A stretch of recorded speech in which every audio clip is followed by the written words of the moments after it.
Dalam riwayat yang lain dalam kitabnya Ibnu Sidni dari Anas bin Malik radhiyallahu anhu, ia berkata, "Idza qada salatahu masaha jabhatahu bi yadihi al-yumna." Rasulullah kalau selesai salat, dia usap wajahnya dengan tangan kanannya. Dimulai dari jabah ini jidat. Rasulullah sallallahu alaihi wasallam usap. Assalamualaikum warahmatullahi. Assalamualaikum warahmatullahi. Rasulullah sallallahu alaihi wasallam usap sambil berdoa.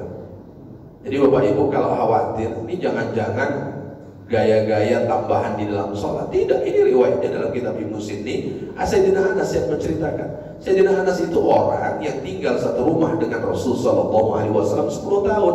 Jadi kata Sayyidina Anas, Rasul itu kalau selesai sholatnya, dia usap jabhatahu, dia usap ininya, jidatnya, dia usap ini. Setelah Rasulullah sallallahu alaihi wasallam usap, kemudian Rasulullah berdoa. Apa doa Rasulullah? Asyhadu an la ilaha illallah ar-rahmanur rahim. Allahumma adhib annil hamma wal hazan. Itu doa Rasulullah. Jadi kata Rasulullah, aku bersaksi tak ada Tuhan selain Allah yang maha pengasih lagi maha penyayang. Lalu kemudian Allahumma, wahai Allah, adhib, hilangkan, anni dariku, apa yang dihilangkan? Al-hamma susah, wal hazna sedih. Ya Allah, hilangkan dariku susah dan hilangkan dariku sedih. Itu yang Bismillahirrahmanirrahim. Bapak Ibu jamaah yang dimuliakan oleh Allah Subhanahu wa taala, kita melanjutkan zikir-zikir selesai sholat 5 waktu yang sebahagian sudah kita sampaikan di pertemuan sebelumnya. Di antaranya Bapak Ibu yang dimuliakan oleh Allah Subhanahu wa taala, dalam dokumentasi Imam Turmuzi, Imam Nasai dari Abdullah bin Amr radhiyallahu anhuma dari baginda Rasul sallallahu alaihi wasallam, khoslatani la yuhafizu alaihima abdun muslimun illa dakhala al-jannah. Ada 2 hal, jika 2 hal ini dijaga, diistiqomahkan oleh seorang hamba yang muslim, maka Allah Subhanahu wa taala akan menjamin orang yang bersangkutan masuk di dalam surga Allah Subhanahu wa taala. Huma yasirun, 2 hal ini mudah kata baginda Rasul. Wa may ya'mal bihi ma qalilun, tapi orang yang mengamalkannya sedikit. Ini mungkin sedikit saya ulang di pertemuan sebelumnya. Apa yang disebutkan oleh Rasulullah sallallahu alaihi wasallam mudah tapi sedikit orang yang bisa melakukannya. Yusabbihullah ta'ala dubura kulli salatin asra. Kalau selesai salat 5 waktu, dia bertasbih sebanyak 10 kali. Lalu kemudian wa yahmadu asran, dan bertahmid 10 kali, wa yukabbiru asran, dan kemudian bertakbir sebanyak 10 kali. Ini maknanya bagi yang tak sempat untuk menyebutkan 33 kali, jangan sampai serta-merta kemudian kita meninggalkannya. Paling tidak kalau tak bisa 33 kali, jangan sampai 10 kali itu kemudian kita tinggalkan. Ini jaminan Rasulullah SAW yang pertama bagi orang yang menjaganya. Kemudian yang kedua, Rasulullah SAW sebutkan wa yukabbiru arba'an wa sallasina idza akhadha matja'ahu, dan dia bertakbir sebanyak 34 kali ketika sudah berada di tempat tidurnya. Bertahmid 33 kali, lalu kemudian bertasbih 33 kali. Nah inilah jumlahnya kemudian menjadi 100. Ini menarik Bapak Ibu yang dimuliakan oleh Allah Subhanahu wa taala. Biasanya orang menyebutkan ini ketika selesai sholat, hanya saja ketika akan tidur dibalik. Kalau selesai sholat kita mulai dari tasbih, tahmid, takbir. Kalau mau tidur diawali takbir, lalu kemudian tahmid, dan kemudian tasbih. Takbirnya 34 kali. 2 hal ini yang Rasulullah SAW sebut kalau dijaga oleh seseorang, istiqomah mengamalkannya, maka Allah Subhanahu wa taala jamin bagi yang bersangkutan masuk ke dalam surga. Lalu para sahabat bertanya kepada baginda Rasul sallallahu alaihi wasallam, "Kaifa huma yasirun wa may ya'mal bihi ma qalil?" Wahai Rasul, kenapa kemudian 2 hal ini engkau sebutkan mudah tapi sedikit orang yang bisa mengamalkannya? Apa jawaban Rasul sallallahu alaihi wasallam? Kata Rasulullah, "Ya'ti ahadakum ya'ni asyaitan fi manami."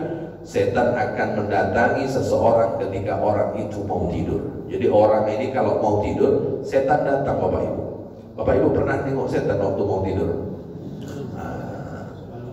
Setan sebutkan. Jadi kalau kita mau tidur, kita tak bisa nengok setan, karena memang Allah berikan hijab, kita tak bisa melihat setan. Tapi setan bisa melihat kita. Kita tak bisa melihat setan tersebut. Maka jangan sampai orang di sebelah kita tonjok, ini agak macam setan ya, jangan sampai. Lalu kemudian kenapa susah? Kata baginda Rasul, fayunawwimuhu qabla ayyaqulahu. Lalu kemudian setan akan membuat orang tersebut tidur sebelum selesai menzikirkan takbir 34 kali, tahmid 33 kali, dan kemudian tasbih 33 kali. Belum selesai, dia tidur dah. Nah, ini yang menunjukkan sulit untuk kemudian mengamalkannya. Mungkin kalau hitungan sesekali kita mengamalkannya mudah, apalagi ketika kita sudah berangkat mendekati tempat tidur kita, ketika ngantuk kita belum terlalu. Tapi kalau sudah ngantuk betul belum selesai, nah biasanya kita akan kemudian tertidur. Nah inilah yang kemudian disebutkan oleh baginda Rasul Sallallahu Alaihi Wasallam. Begitu juga ketika kita di dalam sholat. Kenapa kemudian zikir, tasbih, tahmid dan takbir itu payah? Sampai Rasulullah menyebutkan 10 kali minimal kita tidak tinggalkan. Wa ya'tihi fi salatihi fayudzakiruhu hajata qabla ayyaqulaha. Waktu sholat setan datang.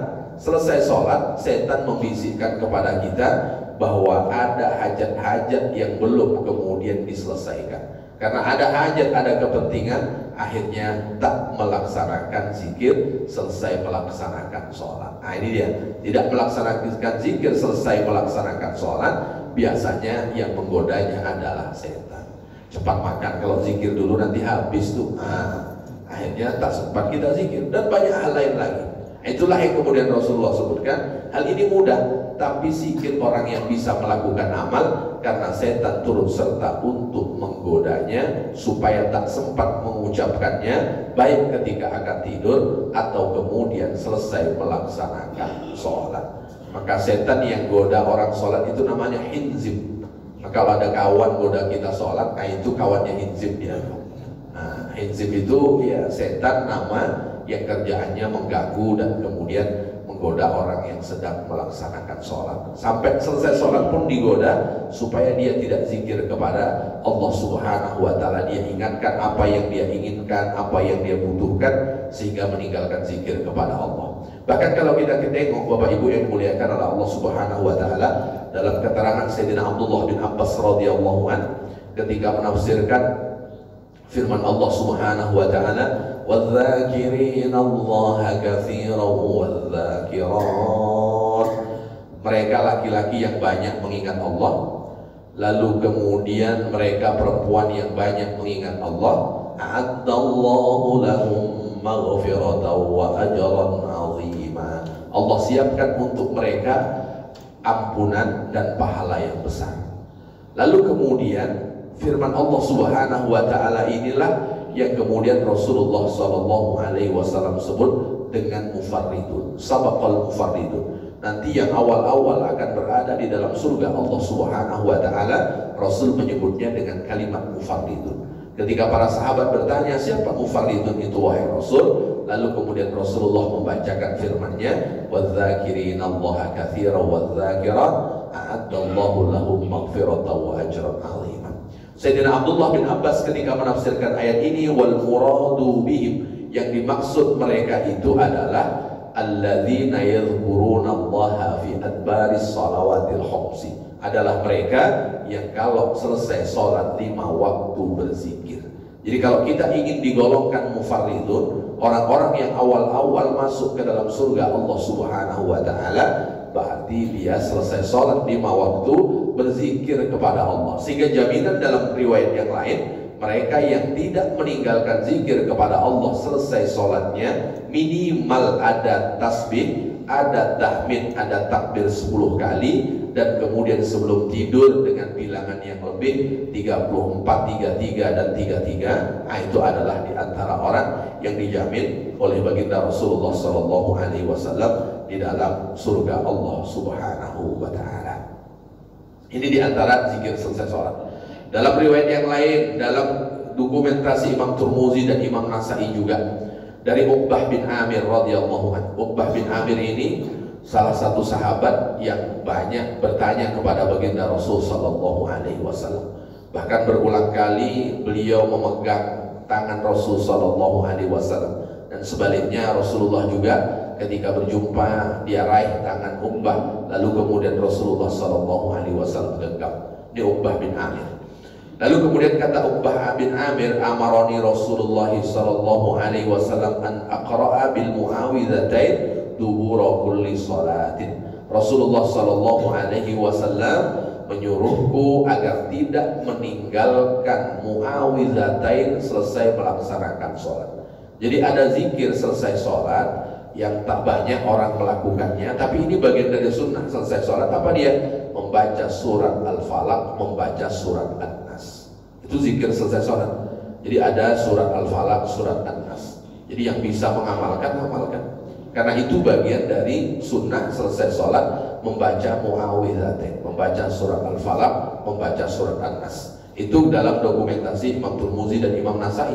Tapi dalam riwayat yang lain dari Abi Dawud, bil muawwidzat, bukan hanya sekedar dua itu, tapi kemudian ditambah dengan surat Al-Ikhlas. Ada qul a'udzu birabbil, ada qul huwallahu ahad, setelah selesai baru qul a'udzu birabbil falaq, dan kemudian dilanjutkan dengan qul a'udzu birabbin nas. Ini juga bagian dari zikir ketika kita selesai melaksanakan sholat.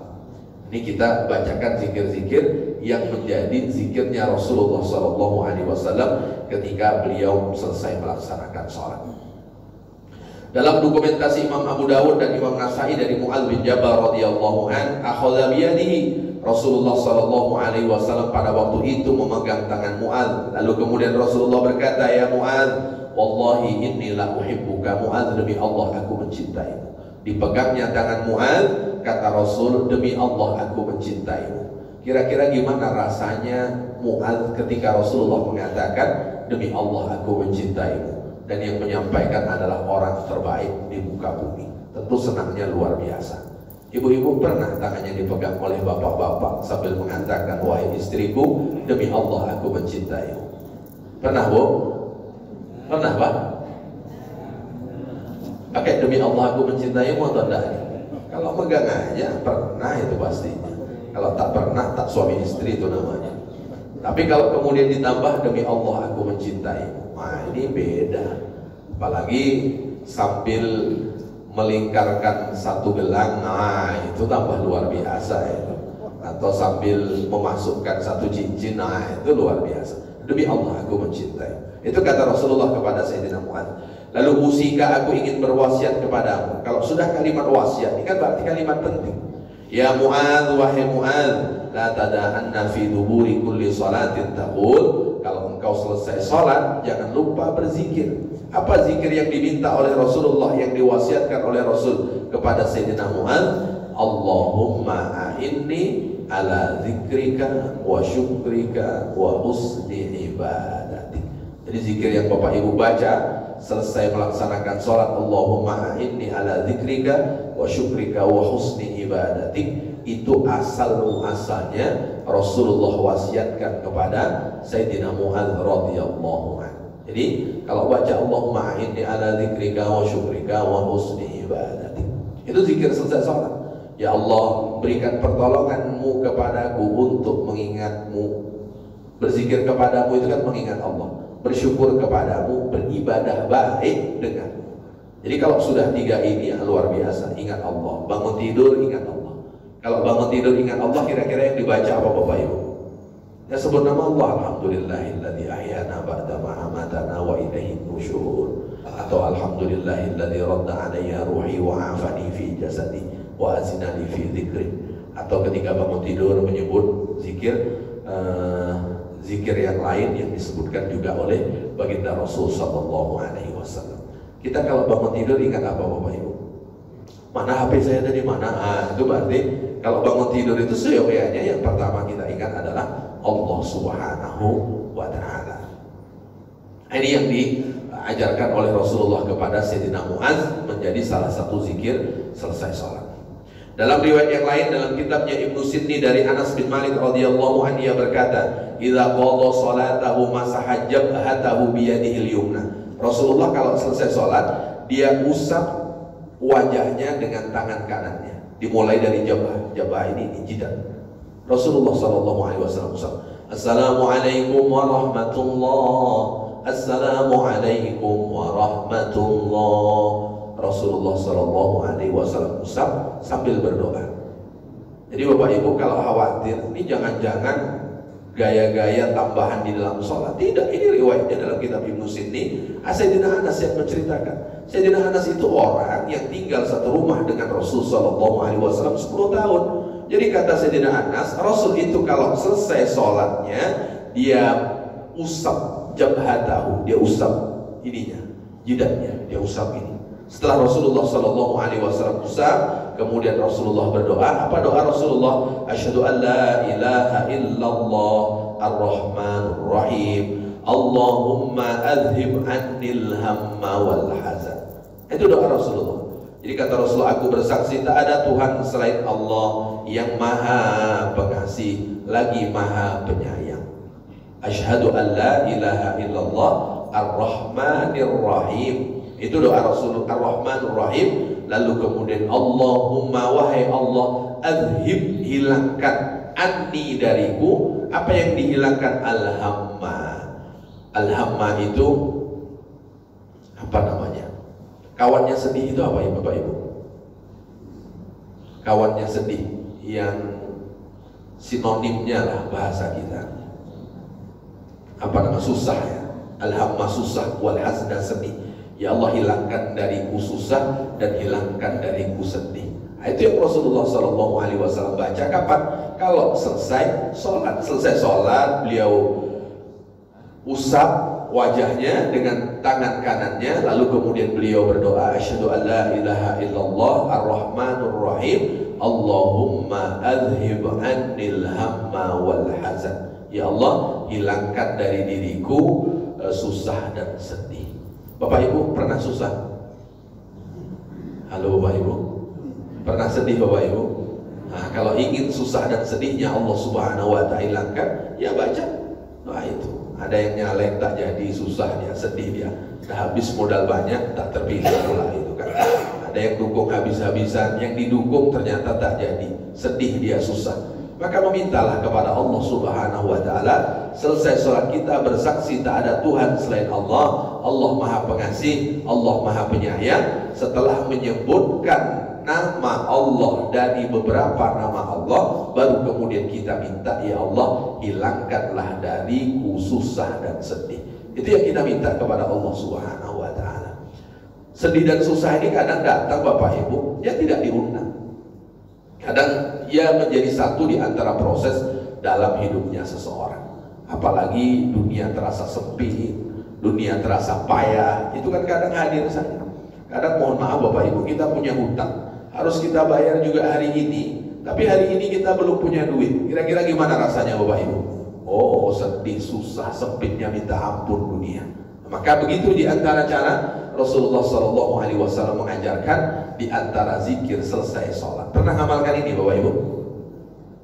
Halo Bapak Ibu, pernah ngamalkan ini? Nah, ini belum pernah nampaknya ini kalau ini gaya-gayanya. Nah ini kan di antaranya kan kita bacakan semua kumpulan zikir baginda Rasul selesai sholat. Maka Rasulullah itu kalau selesai sholat zikirnya panjang, jangan dianggap pendek. Kenapa? Karena banyak sekali dari riwayat keterangan sahabat apa-apa sahaja yang dibaca oleh Rasulullah SAW ketika beliau selesai melaksanakan sholat. Ini diantaranya, ya Allah hilangkan dariku sedih, susah dan sedih. Setelah memberikan kesaksian tak ada Tuhan selain Allah yang maha pengasih, maha penyayang. Allahumma adhib anni al-hamma wal hazan. Dalam riwayat yang lain dari Abi Umamah radhiyallahu anhu, Abu Umamah bercerita, "Ma danautu min Rasulillah sallallahu alaihi wasallam fi duburi maktubatin." Aku selesai melaksanakan sholat dekat dengan Rasul sallallahu alaihi wasallam. Karena dekat, tentu dengarlah apa yang diucapkan oleh baginda Rasul sallallahu alaihi wasallam. Baik selesai sholat wajib atau kemudian selesai sholat sunnah. Ini Rasulullah sallallahu fi duburi maktubatin wala tatawu'in illa sami'tu. Baik selesai melaksanakan sholat wajib atau kemudian sholat sunnah, Rasulullah sallallahu alaihi wasallam membaca doa, Allahumma ghfirli dzunubi. Ini antara zikir Rasul, ya Allah ampunilah dosa-dosaku, wa khotoyaya, dan salah-salahku, kullaha, semuanya. Jadi Rasulullah SAW minta kepada Allah dosa dan salahnya Allah Subhanahu wa taala ampuni. Ini diantara doa baginda Rasul Sallallahu Alaihi Wasallam. Lalu kemudian Bapak Ibu yang dimuliakan oleh Allah Subhanahu wa taala, setelah itu Allahumma ashni, kata baginda Rasulullah, ya Allah jagalah aku, jagalah aku. Dia minta bahwa agar Allah Subhanahu wa taala memberikan penjagaan kepada Rasul, dan Rasul itu kekasih Allah, pasti Allah Subhanahu wa taala jaga. Tapi ini menunjukkan bahwa Rasul kalau selesai sholat masih berdoa juga, minta agar dalam penjagaan Allah Subhanahu wa taala. Wajburni, dan minta kepada Allah Subhanahu wa taala agar apa? Agar Allah Subhanahu wa taala meninggikan derajatnya. Ini permintaan Rasul sallallahu alaihi wasallam. Wahdini, dan berikan petunjuk kepadaku li salihil a'mal, untuk bisa melakukan amal salih, amal baik. Itu Rasulullah sallallahu alaihi wasallam meminta kepada Allah bisa melakukan amal baik, wal ahlaki, dan akhlak yang baik. Amal baik, akhlak yang baik. Innahu la yuhdi li sahibiha wa la yasrifu sayyi'aha illa anta. Sesungguhnya tak ada yang bisa memberikan petunjuk untuk bisa melakukan amal baik, dan tak akan bisa menghindar dari sesuatu yang buruk melainkan Engkau, wahai Allah. Jadi orang ini tidak bisa untuk menghindar melakukan amal buruk melainkan Allah Subhanahu wa taala yang menolongnya. Kalau sampai sekarang ini Allah jaga kita, kita tidak melakukan hal yang Allah larang karena Allah memberikan perlindungan kepada kita. Kalau sampai sekarang ini kita bisa melakukan amal baik, berakhlak baik, karena Allah Subhanahu wa taala menolong kita. Bapak Ibu, kira-kira kita ingin jadi solih dan solihah tidak? Mau Bapak Ibu? Ya mau lah, tak mungkin tidak. Orang itu kalau ditanya hati nuraninya, tak ada yang tak ingin jadi baik. Semuanya ingin jadi baik. Jangankan kita, Nabi Yusuf alaihissalam saja doanya. Doa Nabi Yusuf ini ketika di puncak karirnya Bapak Ibu, di puncak karir. Kalau puncak karir tertinggi di dunia ini apa Bapak Ibu? Puncak karir paling tinggi di dunia ini apa? Halo Bapak Ibu? Presiden. Presiden. Nah, ini bagi presiden mungkin kan. Dan Nabi Yusuf itu ketika di puncak karirnya tertinggi, apa doa Rasul Nabi Yusuf? Tawaffani muslimah, ya Allah wafatkan aku. Dah di puncak karir minta agar Allah wafatkan Nabi Yusuf. Ada orang kita di puncak karirnya minta mati Bapak Ibu? Nabi Yusuf ini di puncak karirnya minta wafat. Setelah minta wafat, apa permintaan Nabi Yusuf kepada Allah Subhanahu wa taala setelah mengatakan tawaffani muslimah wa alhiqni bis salihin, susulkan aku, kumpulkan aku dengan orang-orang saleh. Nabi Yusuf minta kalau dah meninggal dikumpulkan dengan orang-orang saleh. Itu Nabi Yusuf. Doa Nabi Ibrahim, apa yang dia minta kepada Allah? Tak banyak dia minta kepada Allah. Meminta kepada Allah, Rabbi habli minas salihin. Ya Allah, berikan kepadaku keturunan-keturunan yang saleh. Itu Nabi Ibrahim.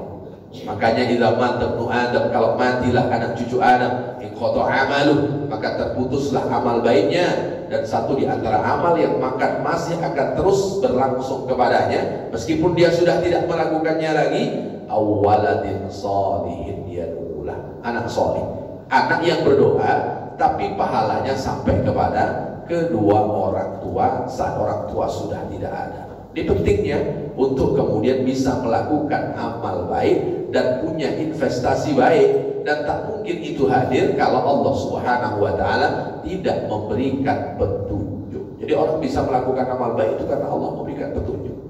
Dan bagaimana petunjuk Allah hadir? Kata Sayyidina Ali radhiyallahu anhu, laula khamsu hisalin la saran nasu kulluhum salihin. Kalau bukan karena 5 sifat buruk, maka tak ada orang yang tidak baik. Jadi berarti yang menghalangi seseorang menjadi baik itu ada beberapa sifat.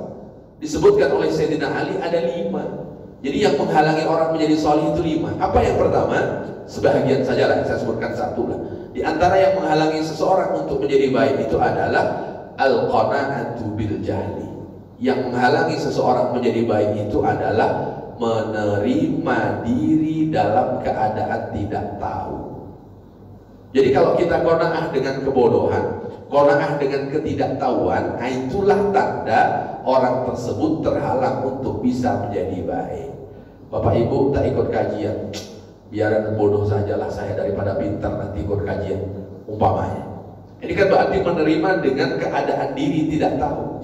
Orang yang menerima dengan keadaan diri tidak tahu itu tak mungkin menjadi solih, karena solih itu perlu usaha, dan usaha untuk menjadi baik perlu ilmu. Jadi kalau orang tidak berpengetahuan, bagaimana bisa menjadi baik? Bagaimana bisa menjadi solih? Jadi solih itu tak sama dengan buat bakwan, Bapak Ibu. Ibu-ibu buat bakwan, panaskan kuali, isikan minyak. Kalau adonannya sudah jadi, tinggal masukkan saja, tidak lama setelah itu jadilah bakwan. Maka untuk menjadi solih, punya anak yang solih, itu perlu pengorbanan. Satu di antara pengorbanan, wajib untuk kemudian belajar. Maka Rasul menyebutkan, thalabul ilmi faridatun ala kulli muslimin. Mencari ilmu itu wajib bagi setiap muslim. Wajib itu supaya apa? Supaya hilang bodohnya. Kalau sudah hilang bodohnya, supaya bisa menjadi solih. Maka tak mungkin orang bisa solih kalau dia tidak berpengetahuan. Dan tidak berpengetahuan itulah yang menghalangi seseorang untuk bisa menjadi baik. Maka berpengetahuan itu satu keniscayaan bagi seseorang kalau ingin menjadi soleh. Maka berpengetahuan itu dilewati dengan proses belajar. Maka Rasul menyebutkan, "Mayuridillah bi khairan yufaqihu fiddin." Orang yang Allah inginkan untuk menjadi tambah baik, maka Allah pahamkan yang bersangkutan agama. Maka perlu bahwa untuk kemudian berniat baik. Bapak Ibu duduk di masjid, antara orang yang ada niat iktikaf dengan tidak pakai niat iktikaf, kira-kira sama tidak? Tidak sama. Yang pakai niat iktikaf ada tambah plusnya, yang tidak ya sekedar duduk. Nah itu kan berbeda, letak perbedaannya di situ. Meskipun sama-sama di majelis ilmu, sama-sama punya keistimewaan di majelis ilmu, tapi tadi yang sambil niat iktikaf dengan tidak, itu berbeda. Dan perbedaan itu letaknya di mana? Letaknya pada pengetahuan. Dan mustahil orang bisa solih tanpa pengetahuan. Itu tidak akan mungkin. Kenapa? Karena jalan untuk menjadi solih, untuk menjadi baik, itu harus dilewati dengan pengetahuan. Nah itulah yang kemudian Rasul sebutkan wajib belajar. Maka doa Rasulullah selesai sholat diantaranya, wahdini lisolihil amal wal akhlaq. Ya Allah, berikan aku petunjuk untuk bisa melakukan amal baik dan kemudian akhlak yang baik. Maka akhlak Rasulullah paripurna karena mendapatkan petunjuk dari Allah Subhanahu wa ta'ala. Dalam riwayat Abi Sa'id Al-Khudri radhiyallahu anna nabiyya kana idza faragha min salati, Rasulullah sallallahu alaihi wasallam kalau selesai salat, la adri qabla ay yusallima aw ba'da ay yusallima, kata Abu Sa'id Al-Khudri, aku tidak bisa memastikan apakah yang Rasulullah baca itu selesai sholat atau sebelum selesai sholat. Artinya sebelum salam atau selesai salam ya. Nah ini Abu Sa'id tidak bisa memastikan dalam sebutan beliau. Tapi yang jelas Rasulullah membaca itu. Cuman aku tidak ingat apakah Rasulullah baca saat di penutup sholatnya atau kemudian selesai sholatnya. Apa doa yang Rasulullah SAW baca? Subhana rabbika rabbil izzati amma yasifun, wa salamun alal mursalin, walhamdulillahi rabbil alamin. Tapi dalam keterangan riwayat yang lain, doa ini Rasulullah baca sebagai penutup doa. Ketika Abu Sa'id Al-Khudri bingung, saya agak lupa dulu Rasulullah baca masih di dalam sholat atau selesai sholat. Maka hadis-hadis yang seperti ini Bapak Ibu tentu akan mencari penguat hadis yang lain. Dan hadis yang lain ternyata memberikan penjelasan Rasulullah membacanya ini kapan? Sebagai penutup doa beliau selesai sholat. Itulah yang menunjukkan bahwa selesai sholat itu perlu berdoa. Selesai sholat itu perlu meminta kepada Allah Subhanahu wa ta'ala. Dalam riwayat yang lain dari Sayyidina Anas, dia berkata, karena Nabi sallallahu alaihi wasallam idzan sarafa minas shalah, Rasulullah kalau selesai salat, di antara zikir beliau, Allahumma ij'al khaira umri akhirah. Ya Allah, jadikan usiaku yang paling terbaik di penghujungnya. Itu minta Rasul. Jadi yang Rasulullah minta di penghujung usia, Rasulullah minta yang paling terbaik itu ada di situ. Kan usia ini kan berlalu dari 1 tahun, 2 tahun, 3 tahun. Yang Rasulullah minta penghujungnya nanti yang paling terbaik, wahai Allah. Dan ternyata Allah Subhanahu wa ta'ala kabulkan. Rasul itu secara umum menyebutkan, tubu ila rabbikum wa ana atubu ilaihi fil yaumi wal laili mi'ata marrah. Bertaubatlah, beristighfarlah kalian kepada Tuhan kalian, karena aku bertaubat kepadanya dalam 1 hari 1 malam tidak kurang dari 100 kali. Saat usia Rasulullah 60 tahunan, istighfar Rasulullah itu tak terbilang.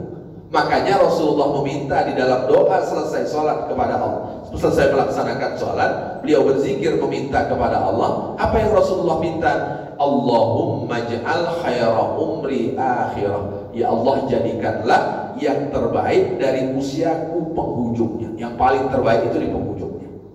Di penghujungnya Rasulullah SAW minta yang paling terbaik. Kalau di penghujungnya paling terbaik, kira-kira yang diucapkan apa saat nyawa terpisah dengan raga, Bapak Ibu? La ilaha illallah. Itu penghujungnya minta yang terbaik yang Rasulullah SAW minta. Kemudian apa kata baginda Rasul? Wa khaira amali khawatimah. Dan aku minta kepada Allah Subhanahu wa ta'ala, amal terakhirku adalah amal yang terbaik. Hari usia yang terbaik, usia terakhir. Amal yang terbaik, amal yang terakhir. Jadi minta perbuatan terakhir saat meninggalkan dunia adalah perbuatan yang paling terbaik. Diminta perbuatan paling terbaik. Bapak Ibu, Rasulullah waktu sakit berjamaah tidak? Halo Bapak Ibu, Rasulullah waktu sakit berjamaah tidak? Berjamaah. Meskipun awalnya Rasulullah sudah tidak kuat, sehingga Rasulullah SAW mengutus Sayyidah Aisyah agar menyampaikan kepada Abu Bakar untuk menjadi imam. Karena Rasulullah tidak kuat. Rasulullah tidak kuat. Akhirnya ketika Abu Bakar sudah menjadi imam, nampak orang sholat, Rasulullah SAW kayak kuat gitu, tapi ternyata tidak kuat juga. Akhirnya dipapah oleh Sayyidina Abdullah bin Abbas dengan Sayyidina Ali radhiyallahu anhu. Jadi ingin juga akhirnya dipapah oleh menantu beliau. Jadi menantu beliau Sayyidina Ali, dan kemudian Sayyidina Abdullah bin Abbas, keponakan, karena Sayyidina Abdullah bin Abbas itu adalah keponakan Maimunah. Maimunah itu Sayyidah Maimunah, istri Rasul. Sayyidina Abdullah bin Abbas itu Maimunah adalah bibinya. Jadi dipapah orang dekat Rasul. Karena dipapah, akhirnya dibawa di bagian yang paling depan. Saat Abu Bakar menyadari Rasulullah nampaknya ada, akhirnya Sayyidina Abu Bakar mundur dari tempat dia menjadi imam. Sudah berjalan salat ini, tapi sepertinya Rasulullah memberikan isyarat bahwa Abu Bakar tidak boleh mundur. Tapi Abu Bakar tetap tak sanggup. Akhirnya sholat Rasul dengan Abu Bakar itu sejajar. Sebagian ulama menjelaskan lebih maju Rasulullah sedikit, sehingga yang menjadi imam adalah Rasul. Abu Bakar mengikuti imam gerakan Rasul, tapi makmum di belakang mengikuti gerakan Abu Bakar. Karena makmum di belakang yang tahu di depan itu adalah Abu Bakar. Sementara ternyata Abu Bakar mengikuti Rasul. Karena Rasulullah sakit, suaranya tidak didengar di belakang, sehingga yang mengeraskan suara dari gerakan sholat adalah Sayyidina Abu Bakar. Itu yang disebut dengan muballigh. Kalau Bapak Ibu sholat di Masjidil Haram, di Masjid Nabawi, di Istiqlal, kata imam Allahu Akbar. Di belakang imam apa? Allahu Akbar. Nah itu dia. Yang mengeraskan bacaan imam di urutan kedua tadi, itu namanya muballigh. Asal muasalnya kapan? Waktu Rasulullah SAW sakit dahulu, supaya makmum yang belakang itu lebih mendengarkan. Maka minta bahwa amal terakhir itu ya minta adalah amal terbaik. Amal terakhir itu minta adalah amal terbaik. Maka kalau kita meminta kepada Allah, semoga meninggal sedang melakukan amal terbaik.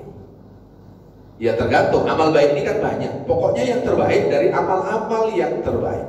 Amal terbaik banyak dalam keterangan Rasulullah itu bermacam-macam. Makanya kita minta kepada Allah melakukan amal terbaik.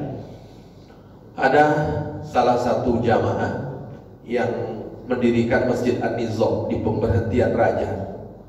Tahu Bapak Ibu? Itu juragan sawit itu. Sawitnya kalau kita berdiri tak nampak ujungnya, saking banyaknya. Bapak Ibu ada yang juragan sawit ini?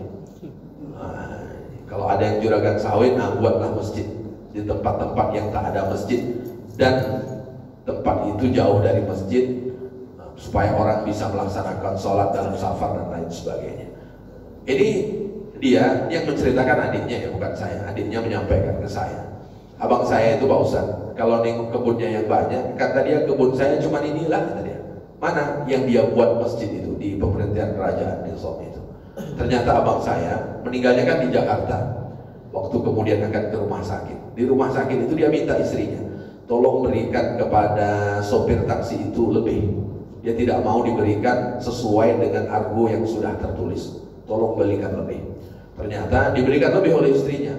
Setelah dia didorong oleh orang untuk masuk ke rumah sakit, dia minta kepada istrinya, tolong beri orang yang mendorongku itu uang. Dia minta agar diberikan uang. Karena memang ternyata dia ini rajin sedekah. Ternyata setelah kemudian masuk tidak lama meninggal. Dia minta amal terbaiknya kepada Allah Subhanahu wa Ta'ala. Jadi terakhir usia itu dia sedang melakukan amal baik. Maka begitu juga kita meminta. Ya, amal baik ini kan macam-macam. Mungkin kita minta kepada Allah meninggalnya waktu kita sedang di masjid, waktu akan pergi ke masjid, waktu pulang dari masjid, meninggalnya waktu di majelis ilmu, pergi menuju majelis ilmu, atau pulang dari majelis ilmu. Itu kan yang kita minta kepada Allah Subhanahu wa Ta'ala. Atau kemudian meninggal sedang dalam keadaan sujud, ruku dan lain sebagainya. Nah, itu doa Rasulullah SAW. Kemudian apa kata Rasulullah? Waj'al khaira ayyami yauma alqaka. Jadikanlah hari yang terbaik bagiku adalah hari ketika aku berjumpa denganmu. Hari terbaik Bapak Ibu yang sudah Bapak Ibu lewati kapan? Halo Bapak Ibu. Hari terbaik yang sudah Bapak Ibu lewati. Ya kalau Senin, Selasa, Rabu, Kamis kan dilewati semuanya. Tapi kapan kira-kira dari hari yang namanya sama, tapi itu adalah hari terbaik? Masih ingat Bapak Ibu? Waktu nikah? Enggak. Oh, enggak ternyata. Waktu nikah, Wan? Oh, enggak Bu, kata bapak-bapak. Kira-kira kapan hari terbaiknya? Rasul minta hari terbaiknya itu kapan? Nanti waktu jumpa dengan Allah. Kalau waktu jumpa dengan Allah berarti kapan? Waktu meninggal. Dan hari terbaiknya Rasulullah hari Senin, karena Rasulullah wafat juga hari Senin. Maka Abu Bakar itu meminta kepada Allah agar diwafatkan di hari Senin. Tapi ternyata hari Senin beliau belum meninggal. Beliau meninggalnya Senin malam Selasa, sudah masuk hari Selasa. Itu Abu Bakar radhiyallahu anhu. Maknanya bukan hari Senin adalah hari yang terbaik dari perputaran waktu, tapi ketika meninggal di hari berjumpa dengan Allah Subhanahu wa Ta'ala, dia sedang melakukan amal baik, dia sedang mengucapkan kalimat yang terbaik. Maka Rasulullah SAW selesai sholat, kata Sayyidina Anas, doa yang beliau baca, Allahumma ij'al khaira umri akhirahu wa khaira amali khawatimah waj'al khaira ayyami yawma alqaka. Itu doa Rasul selesai sholat. Kalau tak hafal bahasa Arabnya, pakai bahasa Indonesianya saja. Karena ini sudah selesai sholat nih. Ya Allah, jadikan umur terakhirku adalah umur terbaik. Ya Allah, jadikanlah hari terakhirku adalah hari yang paling terbaik. Amal terakhirku adalah amal yang terbaik. Jadikanlah hari terakhirku adalah hari yang terbaik ketika aku berjumpa dengan. Nah, itu permintaan baginda Rasulullah SAW kepada Allah Subhanahu wa Ta'ala selesai melaksanakan sholat. Warwayna fihi an Abi Bakrah. Abi Bakrah juga menceritakan. Abi Bakrah ini kalau tidak salah satu di antara muazzin pada masa Rasulullah SAW. Muazzin Rasulullah ini kan banyak. Di antaranya Abi Bakrah. Selain Abi Bakrah ada Bilal bin Rabah. Ini masyhur. Selain Bilal bin Rabah ada namanya Abdullah ibnu Ummi Maktum yang buta, itu juga muazzinnya Rasul Sallallahu Alaihi Wasallam. Abdullah ibnu Ummi Maktum ini buta, tapi dia spesial. Kenapa? Karena Allah menegur Rasulullah. Ini gara-gara Abdullah ibnu Ummi Maktum. Ketika Abdullah ibnu Ummi Maktum datang kepada Rasulullah minta nasihat tentang agama, tapi Rasulullah agak abaikan. Abasa wa tawalla. Nah, ini Rasulullah bermuka masam karena ada pembesar-pembesar agama lain yang kemudian pada waktu itu Rasulullah ingin menyampaikan dakwah. Tapi Abdullah ibnu Ummi Maktum ini datang, tapi Allah Subhanahu wa taala ingatkan. Nah, Allah ingatkan. Nah, ini kaitannya siapa? Abdullah ibnu Ummi Maktum. Maka Abdullah ibnu Ummi Maktum itu satu di antara muazzinnya Rasul. Dan di antara pernyataan baginda Rasul, orang yang mengumandangkan azan, dia hanya mengharap ridha Allah, tidak mengharap yang lainnya. Satu di antara orang yang nanti masuk ke liang lahat, jasadnya tidak akan busuk. Jadi ada orang yang jasadnya utuh, siapa? Orang yang mengumandangkan azan karena Allah Subhanahu wa taala. Tapi jangan pula gara-gara saya sampaikan ini nanti ibu-ibu azannya hanya untuk bapak-bapak. Nah, dan azan itu mohon maaf, seyogyanya yang suaranya bagus. Yang suaranya bagus itu orang mengumandangkan azan. Bilal bin Rabah itu bagus suaranya. Abdullah ibnu Ummi Maktum itu suaranya juga bagus. Suaranya bagus, itu suaranya bagus-bagus. Nah, kalau dah tak ada lagi apa boleh buat yang suara pas-pasan ini, perlu maju juga. Kalau waktu sudah masuk, tengok kanan kiri nampaknya tak ada orang azan. Meskipun suaranya kurang bagus, pokoknya azan. Kadang suara tidak bagus itu mengundang orang datang, Bapak Ibu. Ya kan? Siapa gak azan? Ya kan? Penasaran orang kan. Nah, ini Abi Bakrah namanya. Rasulullah Sallallahu Alaihi Wasallam karena yaqulu fi duburis salat. Kalau selesai salat Rasulullah Sallallahu Alaihi Wasallam berdoa. Apa doa Rasulullah? Allahumma inni a'udzubika minal kufri wal faqri wa adzabil qabri. Ya Allah, aku mohon perlindungan kepadamu minal kufri, dari kufur. Kemudian yang kedua wal faqri, mohon perlindungan kepadamu dari fakir supaya tidak fakir. Memohon perlindungan kepadamu dari azab kubur. Rasulullah minta keduanya. Tengok doa Rasulullah ini Bapak Ibu, 3 redaksi yang sama-sama diakhiri dengan huruf ra. Minal kufri wal faqri wa adzabil qabri. Nah itu semuanya dengan huruf ra. Ini menunjukkan bahwa yang diterima oleh Rasulullah SAW itu adalah wahyu. Maka Al-Quran itu kan hampir rata-rata belakangnya sama, artinya di dalam sastra itu kan biasanya di penghujungnya selalu ada kemiripan. Nah ini diantara doa Rasulullah SAW. Ini zikirnya Rasul nih Bapak Ibu. Udah kita baca 2 pertemuan. Ini zikir selesai sholat nih. Belum selesai juga ini. Kira-kira berapa lama Rasulullah zikir selesai sholat? Kita ini kalau bisa semakin laju Pak Ustaz, semakin cepat kita ini kan. Makanya tadi kalau ingin laju, ingin cepat selesai, jangan sampai meninggalkan ada tasbih, tahmid dan kemudian takbir. Dan sebagai penutup ini zikir Rasulullah. Insyaallah di pertemuan yang akan datang kita akan menyampaikan zikir khusus selesai sholat subuh. Nah, ini beda dengan zikir sholat yang secara umum 4 waktu selain sholat subuh. Dan di yang terakhir dari Fadalah bin Ubaid, ia berkata Rasulullah Sallallahu Alaihi Wasallam bersabda, "Idza shalla ahadukum falyabda bihamdillah wa tsana alaihi, summa yusalli ala nabi sallallahu alaihi wasallam, summa yad'u bima syaa." Jadi kata baginda Rasul, ketika salah satu di antara kalian melaksanakan sholat, maka mulailah dengan membaca tahmid, memuji Allah Subhanahu wa taala. Sebelum begitu juga ketika kita ingin meminta kepada Allah Subhanahu wa taala, awalilah dengan memuji Allah. Setelah memuji Allah bagaimana? Summa yusalli ala nabi, baru kemudian kita bersolawat kepada Rasul. Setelah bersolawat kepada Rasul, summa yad'u bima syaa, berdoalah sesuai dengan doa yang kita mau. Jadi apa yang kita mau, berdoalah, tapi awali dulu dengan memuji Allah. Setelah memuji Allah, bersalawat kepada baginda Rasul Sallallahu Alaihi Wasallam. Jadi diawali dengan memuji Allah, salawat baru minta.